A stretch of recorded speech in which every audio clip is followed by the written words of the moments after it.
Ceux qui ne souffrent pas des jambes, ceux qui n'ont pas peur du soleil et qui sont là, je vous invite à vous lever. Venez, c'est un moment qui doit être un moment de joie. Je me suis mis au soleil qui commence à me faire douter de lui. Alors n'hésitez pas, venez là, venez, ça va être plus chaud. Une élection, c'est un moment, ça doit être aussi un moment de joie et d'enthousiasme. Merci à tous ceux qui s'engagent avec nous, qui n'ont pas peur de s'engager avec nous. Très bien. Bruno, monsieur le député, cher Bruno, monsieur le maire, mon très cher frère, vous avez vu que je suis respectueux.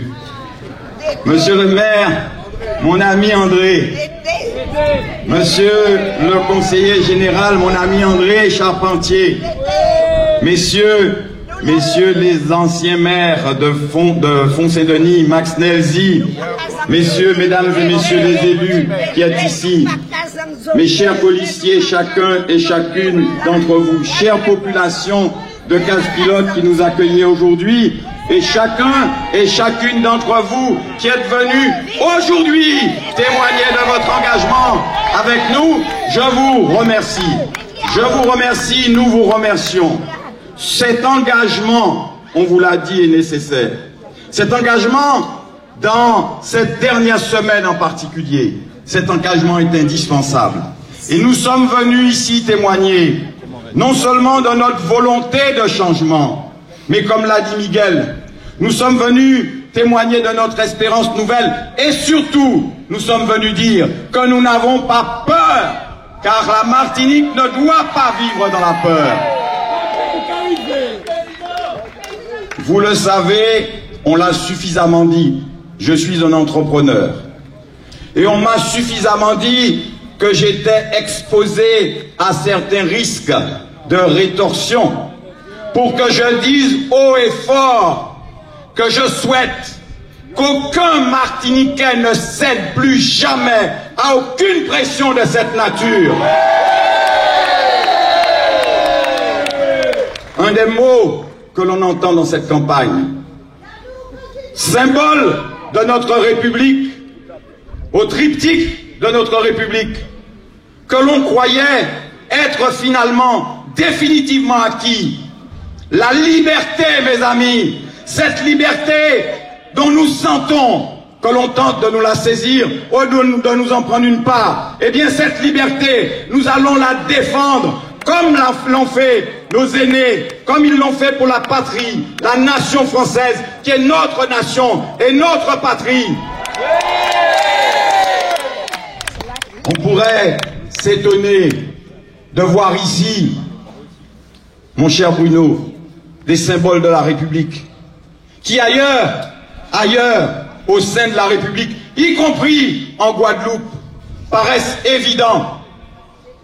Dans notre Martinique, certains sceptiques font croire qu'il y aurait une alternative, une possibilité pour nous Martiniquais de nous trouver mieux ailleurs qu'au sein de la République française. Eh bien, nous sommes les fervents défenseurs de cette appartenance à la République française. Nous ne les laisserons pas remettre en cause cela.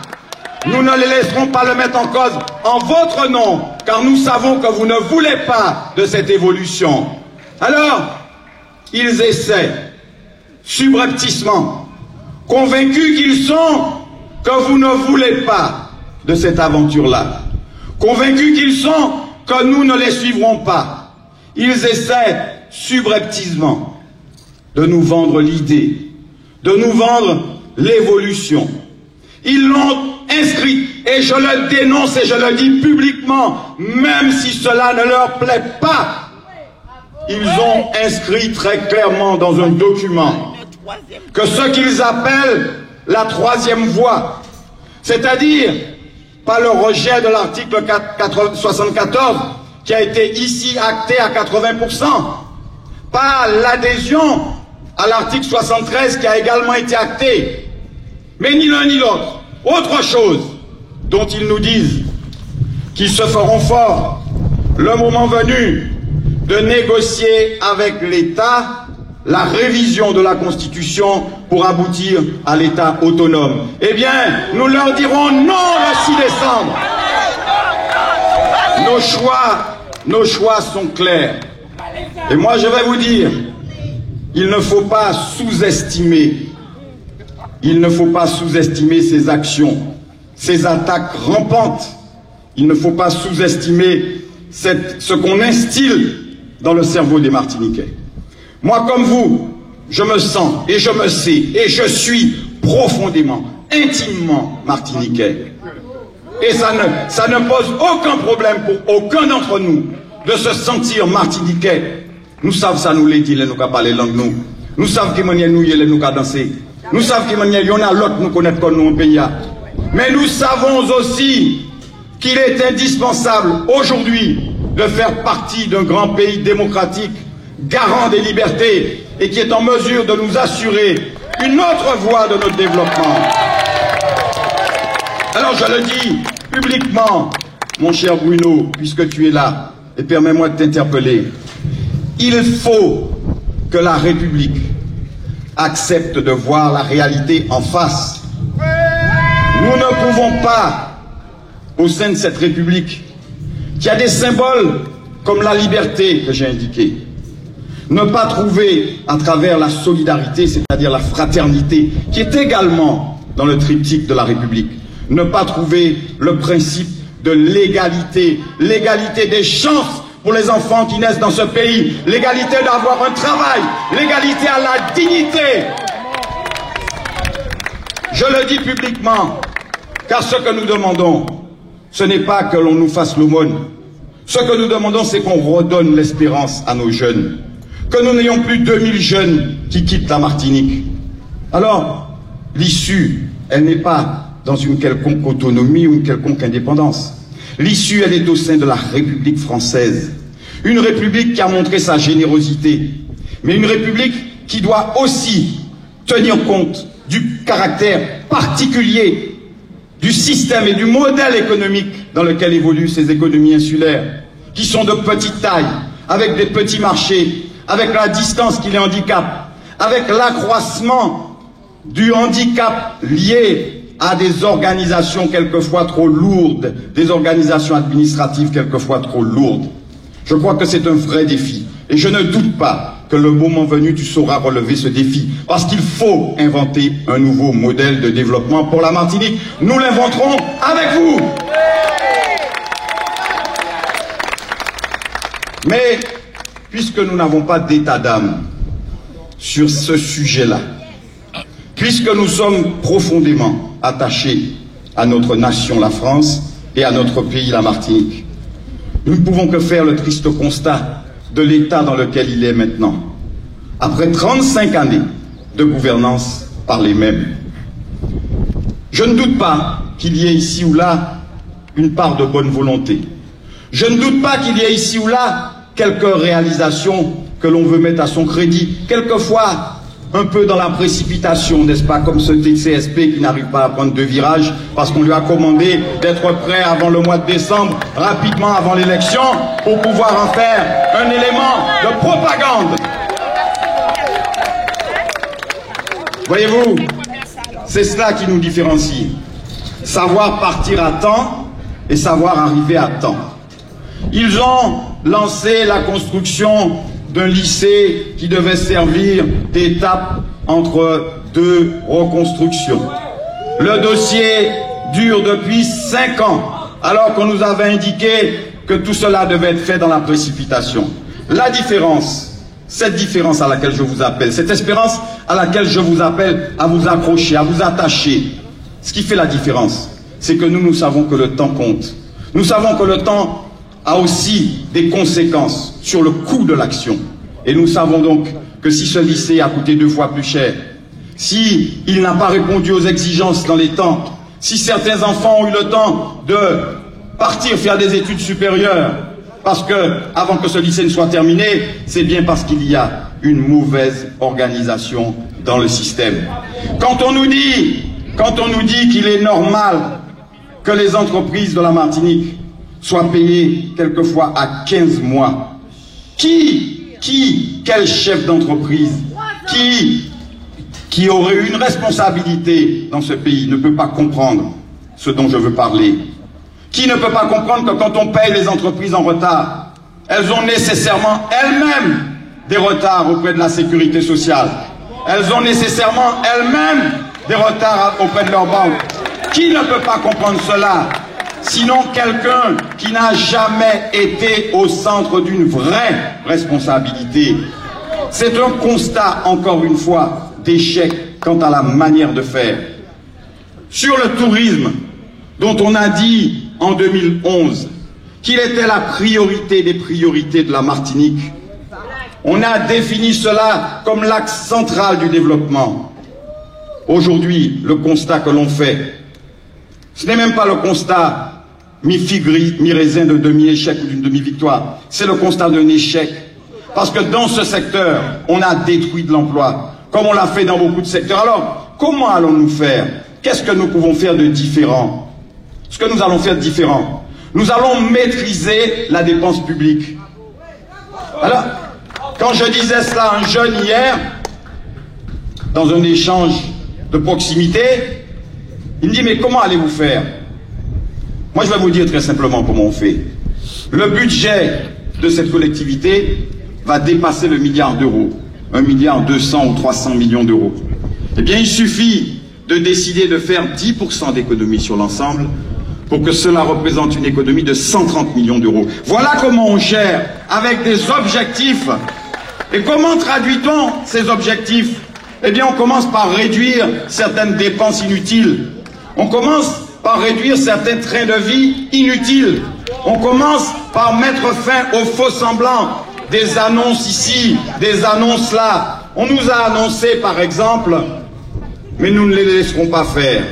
On nous a annoncé, à grand renfort de publicité, l'année dernière, que l'on avait un projet pour le développement de la Martinique, appelé Projet d'action pour le développement de la Martinique, PADM. Ce document, pour sa production, a coûté 3 millions d'euros. Dépenses inutiles, dépenses inefficaces.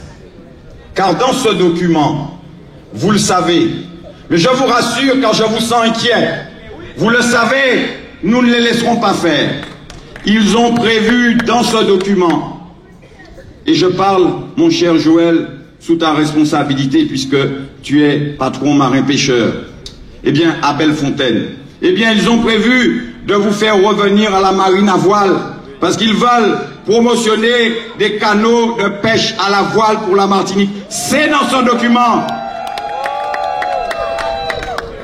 Ils ont prévu dans ce même document de créer le DB, le dollar balisier. Ils veulent créer une monnaie locale.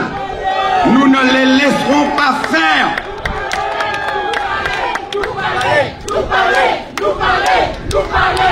Nous parler, vous avez bien raison, nous parler, nous pas qu'écouter au fait ça. Ils ont prévu dans ce document, et je ne doute pas qu'il y ait ici un certain nombre d'entre vous qui se sentent concernés.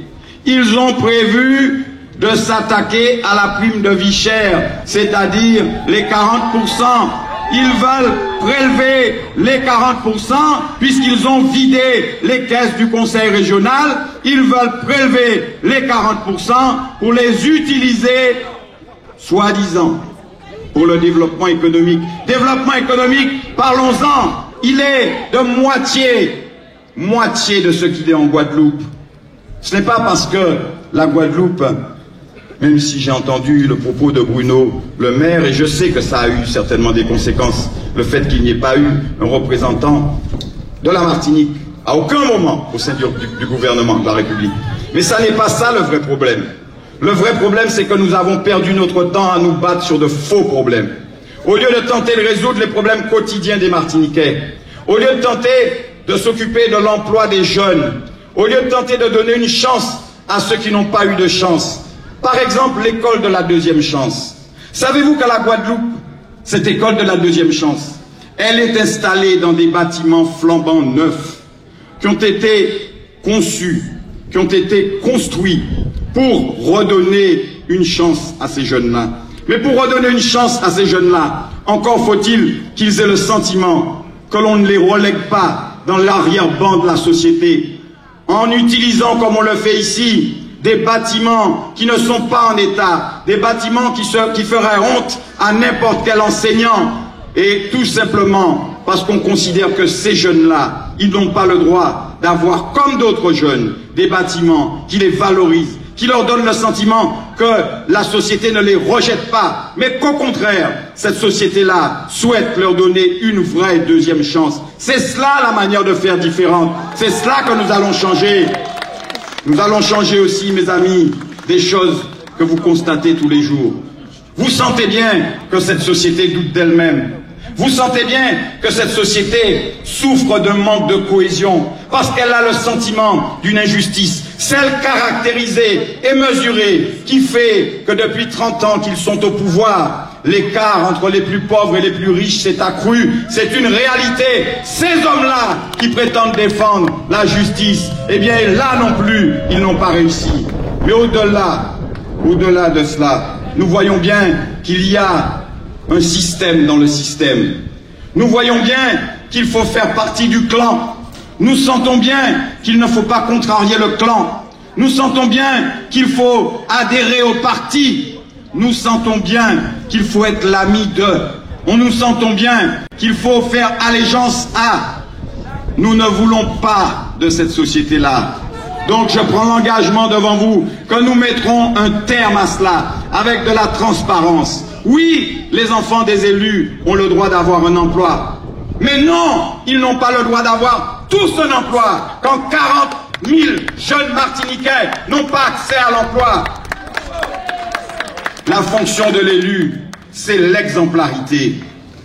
S'il m'attaque autant, s'il n'arrive pas à m'atteindre, c'est tout simplement, et je remercie ceux qui l'ont dit, ça peut paraître invraisemblable, ça peut paraître incroyable que quelqu'un ait chevillé au corps l'envie de servir son pays. Eh bien, c'est cela qui me donne cette force. C'est ça qui fait que je ne renonce pas. C'est cela qui fait que j'ose parler.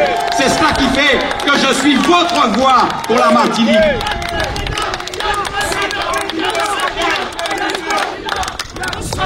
Je me suis engagé dans la vie publique. Nous nous sommes engagés dans la vie publique pour notre pays.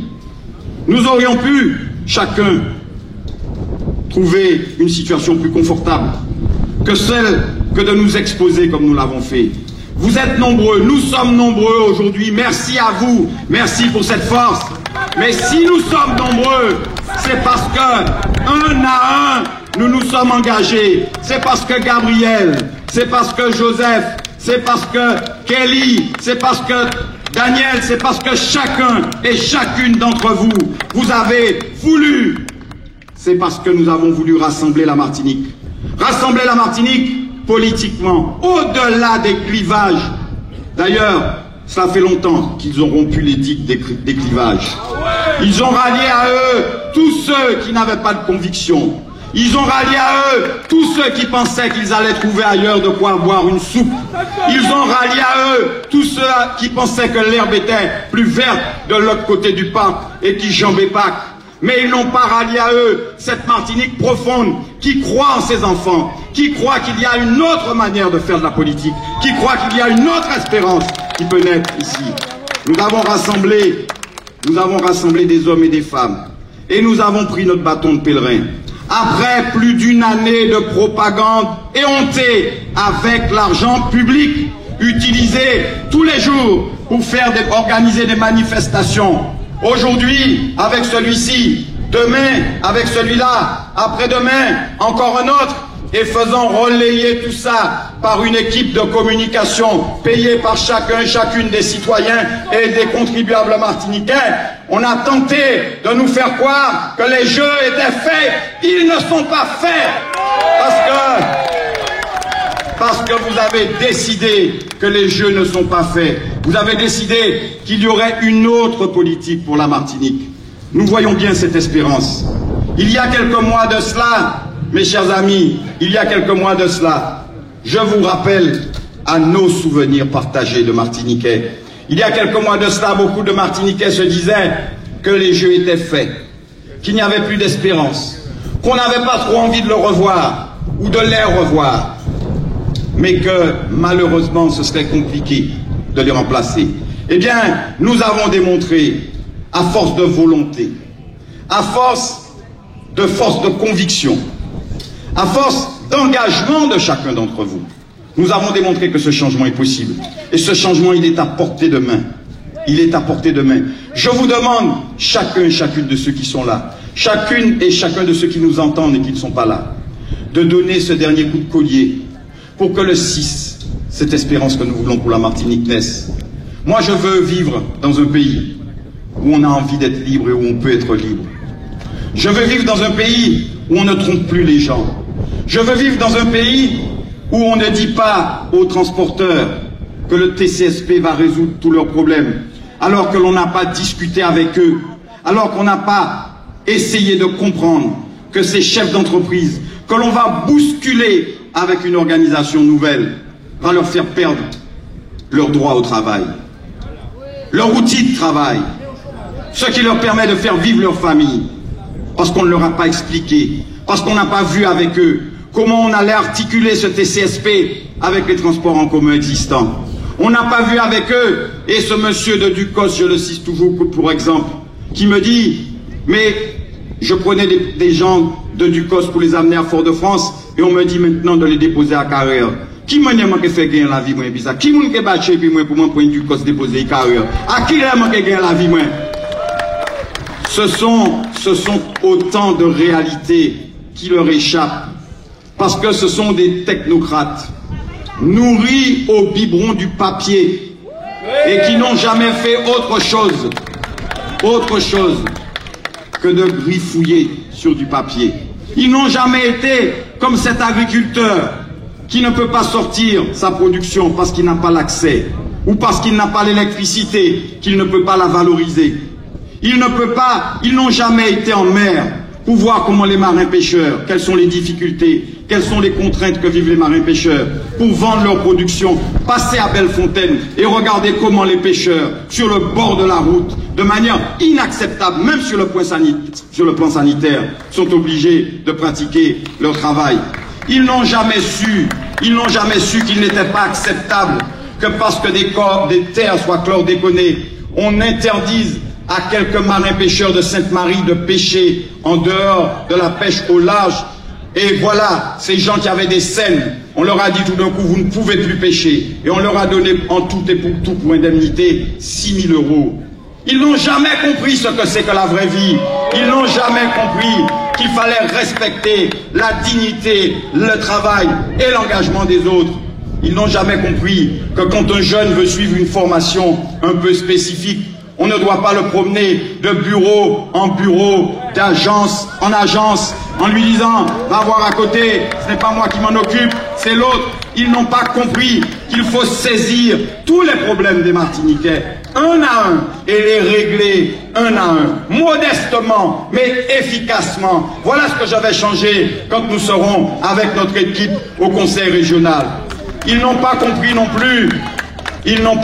plus que personne n'a la science infuse et que je ne prétends pas, que nous ne prétendons pas que chacun d'entre nous maîtrise tous les sujets et tous les dossiers. C'est la raison pour laquelle Sylvia l'a indiqué, elle a la maîtrise parfaite parce qu'elle en a d'abord l'envie et ensuite parce qu'elle en a les compétences de tout ce qui concerne les dossiers sociaux, le logement. Et elle en aura la responsabilité au sein de cette collectivité territoriale demain, quand nous serons, nous, responsables de cette collectivité, grâce à vous, mes amis. Ils n'ont pas compris que ce que je veux faire, ce que nous voulons faire tous ensemble, c'est simplement faire réussir la Martinique, redonner à notre pays sa place. Vous ne souffrez pas comme moi de constater que la Martinique, dont on nous disait qu'elle était même arrogante quelquefois, parce qu'elle était au-dessus du lot dans les Outre-mer. Ne souffrez-vous pas, comme moi, de voir qu'aujourd'hui, la Martinique soit reléguée à l'avant-dernière place, 5e région la plus endettée de France, dépassée en termes de PIB en 2011 par la Guadeloupe? Vous n'avez pas envie, comme moi, que nous retrouvions notre place, c'est-à-dire la première place au sein de cet Outre-mer? Vous le voulez? Nous le ferons pour vous, avec les Martiniquais. Alors mes amis, il faut l'exemplarité. Il faut avoir un but, une vision. Il faut savoir ce que l'on veut. Il faut arrêter de faire croire aux Martiniquais que les problèmes de la Martinique sont liés à un problème de statut. Il faut avoir un vrai projet. Il faut avoir une vraie vision. Il faut se donner les moyens de la réussite. Ces moyens, c'est la mobilisation de chacun et de chacune d'entre vous. Je sais qu'il faut quelquefois d'abord le verbe. Mais moi, je ne me contente pas du verbe. Je l'ai démontré dans mon engagement personnel. Je l'ai démontré dans ma vie. Je l'ai démontré. Il faut aussi de la pugnacité. Il faut du courage. Il faut de l'honnêteté. Il faut faire partager aux autres ses envies et son ambition. Il faut mobiliser les autres. Mais pour cela, il ne faut pas que vous cédiez, comme le font certains, ni à la facilité, ni à la démagogie, ni fermer les yeux sur ce qui n'est pas tolérable, parce que ce seraient des amis et qu'on a besoin d'eux et qu'il faut les soutenir. Il faut être juste, il faut être équitable. Il ne faut pas écarter un président d'association parce qu'il n'est pas de votre bord politique jusqu'à ce qu'il vous fasse allégeance et que vous acceptiez d'aider à travers lui ces jeunes qui sont dans le besoin et à qui on évite de se retrouver dans la rue. Il faut tout simplement avoir envie de faire pour son pays. Le faire avec générosité, le faire avec humilité, le faire non pas pour se voir le patron de ou le président de, le faire dans l'efficacité, avec du bon sens, avec les pieds sur terre, même s'il faut toujours rêver et avoir un peu la tête dans les nuages, mais toujours avec les pieds sur terre. Alors mes chers amis, moi ce que je vous dis, c'est que nous sommes à 8 jours de ce premier tour d'élection. Cette élection, elle va se gagner au premier tour. Cette élection, elle se gagnera au premier tour. Si nous allons tous voter, si nous sommes tous mobilisés, si nous avons tous mesuré les enjeux, si nous avons tous envie que ça change. Avez-vous envie que ça change ou pas? Est-ce que vous voulez que ça change? Eh bien, si vous voulez que ça change, ça dépend de nous, ça dépend de vous. Oui, nous pouvons faire changer les choses. Oui, nous pouvons redonner à la Martinique sa place. Oui, nous pouvons remettre la Martinique sur les rails. Oui, nous pouvons redonner une espérance aux jeunes Martiniquais. Oui, nous pouvons redonner de la fierté à notre pays. Oui, nous pouvons lui redonner sa place au sein de la République et au sein de l'outre-mer. Vive la Martinique! Vive la France, vive notre pays, en nous bat, PIA, en chance, tous ensemble, maman est là. Voter, voter.